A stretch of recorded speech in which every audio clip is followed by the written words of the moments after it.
alihi wa sahbihi.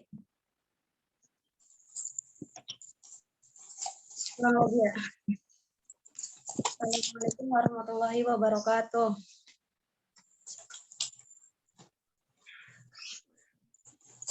Alhamdulillahirabbil alamin. Wa bihi nasta'in wa ala umuri dunya waddin. Wassalatu wassalamu ala asrofil anbiya'i wal mursalin wa ala alihi wa sahbihi ajmain, amma ba'du. Yang saya hormati Bapak Yayan Ruhyana SPD MPD, dan tidak lupa pula kepada rekan-rekan yang saya banggakan tentunya. Pertama-tama marilah kita panjatkan puja dan puji syukur kita kehadirat Allah Subhanahu wa taala yang telah memberikan nikmat sehat sehingga kita semua dapat mengikuti perkuliahan pada siang hari ini.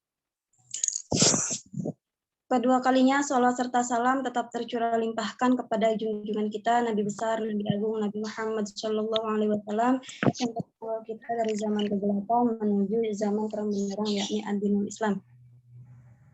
Di sini, perkenalkan, nama saya Khairiyah sebagai moderator, dan rekan saya Ummul Kiromah. Di sini kelompok kami akan mempresentasikan tentang Al-Ijarah Al-Mutahiyah Bitamlik atau sering disebut juga dengan IMBT.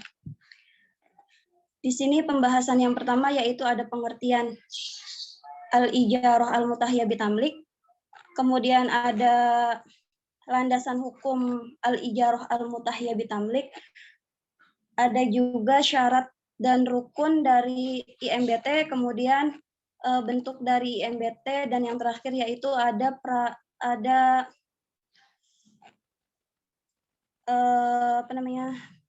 praktek atau praktek Ijarah Al-Mutahiyah Bitamlik dalam perbankan.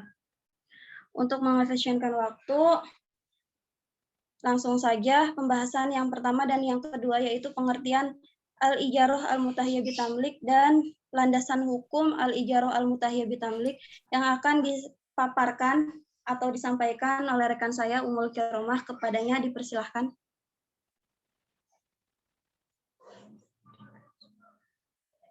Ya, terima kasih kepada Khairiyah. Sebelumnya slide-nya udah muncul belum? Udah. Kok di punya saya nggak ada ya? Halo? Udah, Mbak. Udah. Ini ke slide keberapa ya? Soalnya di saya masih tampilan pertama. Iya, Tampilan pertama. Sekarang ganti nggak? Enggak. Belum. Bentar dulu.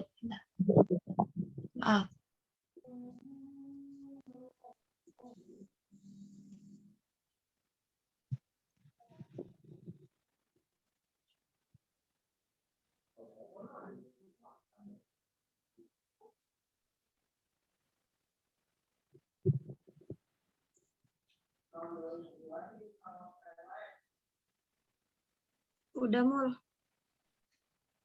Ya. Udah ya.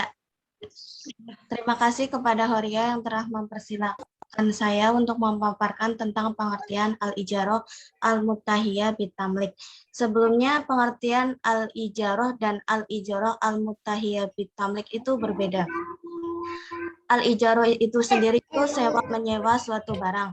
Sedangkan Al-Ijarah Al-Mutahiyah Bitamlik itu sewa menyewa barang serta dengan manfaat jasa itu berpindah kepemilikannya. Dan secara etimologi, akad IMBT atau Ijarah Mutabiyah Bitamlik itu berasal dari berasal dari kata bahasa Arab, yaitu Ijarah, Muntahiyah, dan Bitamlik. Dan ketiganya itu memiliki arti yaitu sewa, berakhir, dan kepemilikan. Menurut terminologi, Wabah Sulaihi mengartikan akad IMBT itu sebagai akad sewa yang kepemilikan manfaat suatu barang dalam kurun waktu tertentu dengan harga sewa yang lebih dari harga seperti biasanya. Dan berpindahnya kepemilikan barang tersebut itu biasanya di akhir ataupun di tengah-tengah akad setelah dilunasinya hak-hak pemberi sewa yang dilakukan oleh akad baru untuk perpindahan barang, baik itu dengan akad hibah ataupun jual beli. Dan menurut MUI mengartikan akad ini sebagai perjanjian sewa-menyewa yang disertai dengan opsi perpindahan hak milik atas benda yang disewa kepada penyewa setelah masa sewanya berakhir.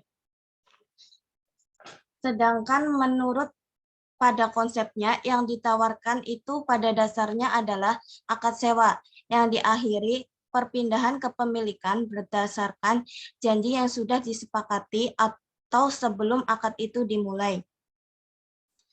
Selanjutnya yaitu landasan hukum ijarah mutabiyah bitamlik.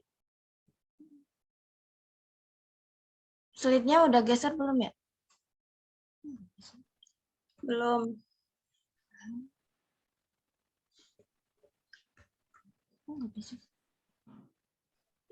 Masih pengertian. Belum.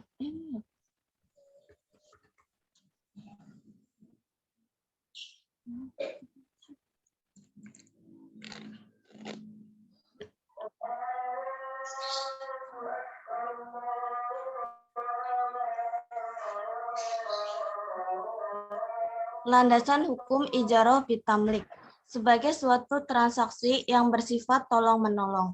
Ijarah mempunyai landasan yang kuat dalam Al-Quran dan hadis. Konsep ini dimulai dikembangkan oleh pada masa Khalifah Umar bin Khattab, yaitu ketika adanya sistem bagian tanah dan adanya langkah revolusioner dari Khalifah Umar yang melarang pembelian tanah baik kaum muslimin di wilayah yang ditaklukkan. Dan langkah alternatif ini dilakukan untuk membudayakan tanah berdasarkan pembayaran kharaj atau pajak tanah dan jizah yaitu upeti. Dan landasan ijarah disebut terang dalam Al-Quran surat Al-Baqarah ayat 233 yang artinya, dan jika kamu ingin anakmu disusukan oleh orang lain, maka tidak ada dosa bagimu, dan apabila kamu memberikan bayaran yang menurutmu patut, bertakwalah kepada Allah dan ketahuilah bahwa Allah Maha melihat apa yang kamu kerjakan. Dalam ayat di atas dijelaskan bahwa tidak berdosa jika ingin mengupahkan sesuatu kepada orang lain dengan syarat harus membayar upah terhadap pekerjaan tersebut. Dalam ayat ini jelaskan bahwa jika ingin anak-anak disusui oleh orang lain, maka pekerjaan seperti ini tidak berdosa, asalkan kita membayar upah. Dan jika lebih dipahami dalam ayat ini mengisyaratkan kebolehan untuk menyewa jasa orang lain dalam melakukan suatu pekerjaan itu yang kita butuhkan. Adapun fatwa MUI tentang IMBT. Pihak yang melakukan al-ijarah al-mutabiyah bitamlik harus melakukan akad ijarah terlebih dahulu. Akad perpindahan kepemilikan baik dengan jual beli atau pemberian hanya dapat dilakukan setelah masa ijarah selesai. Mungkin itu yang dapat saya sampaikan. Kembalikan lagi kepada Horia. Terima kasih.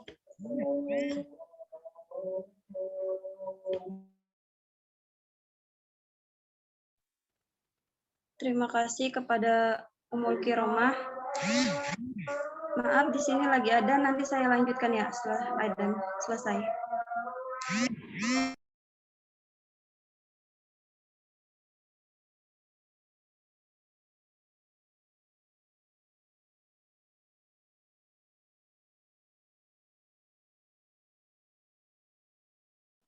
Di pause dulu, jangan direkam.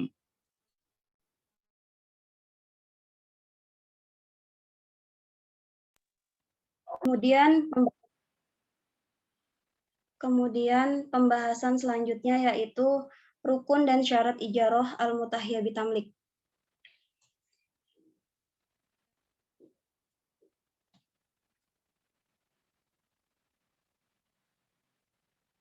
Yang pertama yaitu ada penyewa atau musjir, yang kedua yaitu pemberi sewa, ada biasa disebut muajir, yang ketiga ada objek sewa atau ma'jur, yang keempat ada harga sewa atau ujroh, yang kelima itu ada manfaat sewa atau manfaat, dan yang terakhir yaitu ada ijab qabul atau siwot.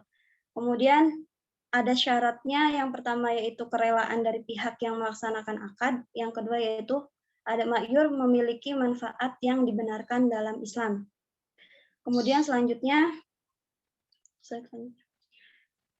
yaitu bentuk al-ijarah al-mutahiyah bitamlik itu dibagi menjadi dua. Tadi udah dijelaskan ya oleh Ummul Kiromah bahwasannya al-ijarah al-mutahiyah bitamlik itu sewa menyewa yang pada akhirnya menjadi kepemilikan gitu. Nah, di sini ada dua bentuk. Yang pertama yaitu ada hibah dan yang kedua yaitu ada jual beli. Hibah yakni transaksi ijaroh yang diakhiri dengan pemindahan kepemilikan barang secara hibah dari pemilik objek sewa kepada penyewa. Pilihan ini diambil bila kemampuan finansial penyewa untuk membayar sewa relatif lebih besar sehingga akumulasi sewa di akhir periode sewa sudah mencukupi untuk menutup harga beli barang dan margin laba yang ditetapkan oleh bank. Nah, jadi nanti di awal itu kan sewa menyewa itu ada kata hibah gitu. Misalkan gini, misalkan saya menyewakan sebuah kios ya atau kontrakan lah. Nah, saya sewa kontrakan ini misal selama 7 tahun, jangan 7 tahun, kalau banyakannya 3 tahun misalkan. Nah, nanti di situ kan pasti ada perjanjian atau gimana bayarnya per bulan atau per tahun gitu ya. Misalkan per bulan, bayarnya per bulan. Nah, selama 3 tahun misalkan itu nggak ada kendala, maka saya hibahkan gitu. Nyampe akhir tuh misalkan nggak ada kendala ya pembayarannya selama 3 tahun tuh. Kemudian si pemilik saya tuh bilang ke orang yang menyewa itu saya misalkan ruko ataupun kontrakan, kalau misalkan nggak ada kendala dalam pembayaran maka saya hibahkan di akhir tuh. Jadi itu berhak gitu dia miliki kalau misalkan nggak ada kendala pembayarannya. Kemudian yang kedua yaitu jual beli, yakni transaksi ijaroh yang diikuti dengan janji menjual barang objek sewa dari pemilik objek sewa kepada penyewa dengan harga tertentu. Pilihan ini biasanya diambil bila kemampuan finansial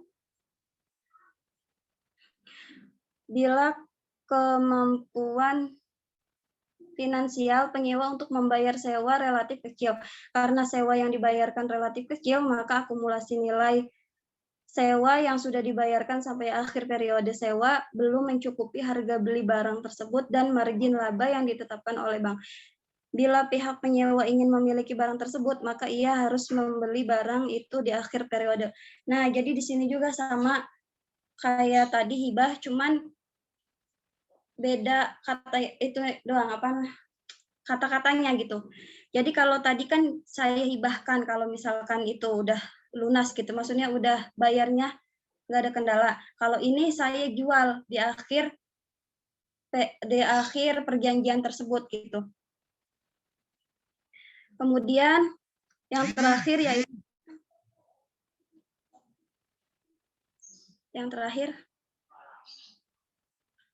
praktek ijaroh. Slide-nya Umul. Benar.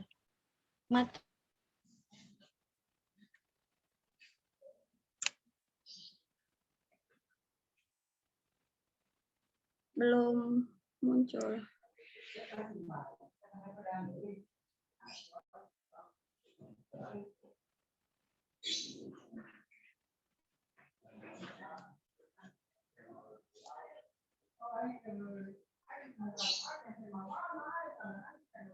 Yang terakhir.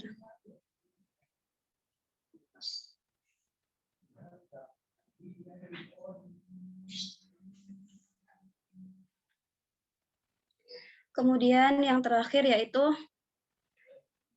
praktek ijaroh al-mutahiyah bitamlik dengan hibah pada perbankan. Contohnya, praktek ijaroh mutahiyah bitamlik hibah pada perbankan adalah sebagai berikut. Bapak Urfan berminat memiliki mobil untuk kepentingan pribadi seharga 120 juta, padahal saat itu ia hanya memiliki 30 juta. Untuk mengatasi permasalahannya, Bapak Urfan pergi ke bank syariah untuk mencari solusi. Bagaimana skim yang akan diterima oleh Bapak Urfan? Kemudian untuk masalah di atas, bank dapat menawarkan skim ijaroh al-mutahiyah bitamlik dengan hibah. Pada skim ini, bank membeli terlebih dahulu objek yang diinginkan oleh nasabah dan supplier. Objek tersebut kemudian diijarohkan kepada nasabah dengan menggunakan skim ijaroh al-mutahiyah bitamlik. Pada akhirnya masa sewa, bank akan mengibahkan barang dimaksud kepada nasabah sehingga terjadi proses perpindahan kepemilikan dari bank kepada nasabah.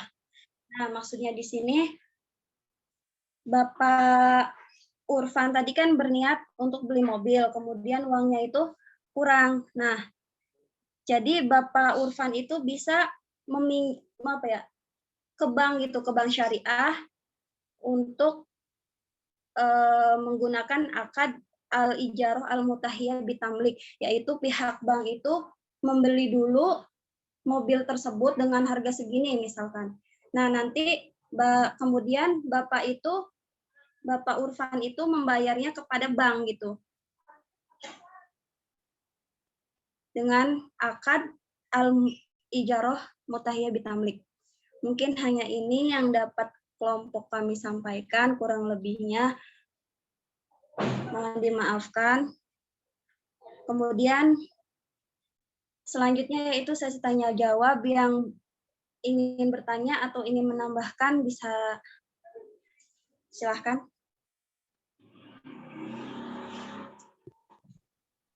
Izin bertanya, Mbak Hoiria, Iya Mbak, silahkan. apa saja yang bisa membuat akad dari al-ijarah al-mutahiyah bitamlik ini menjadi batal?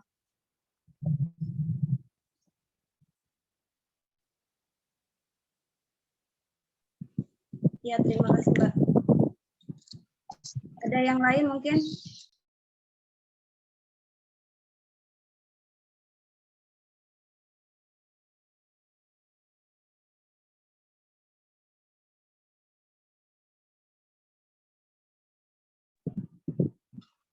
Silakan yang lain yang ingin bertanya.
Halo. Assalamualaikum.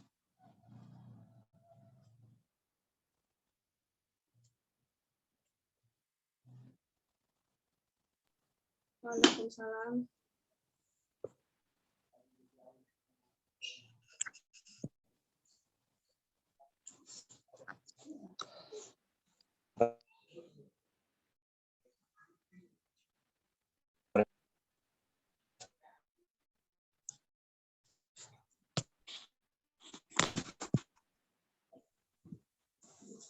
Suara saya kedengaran.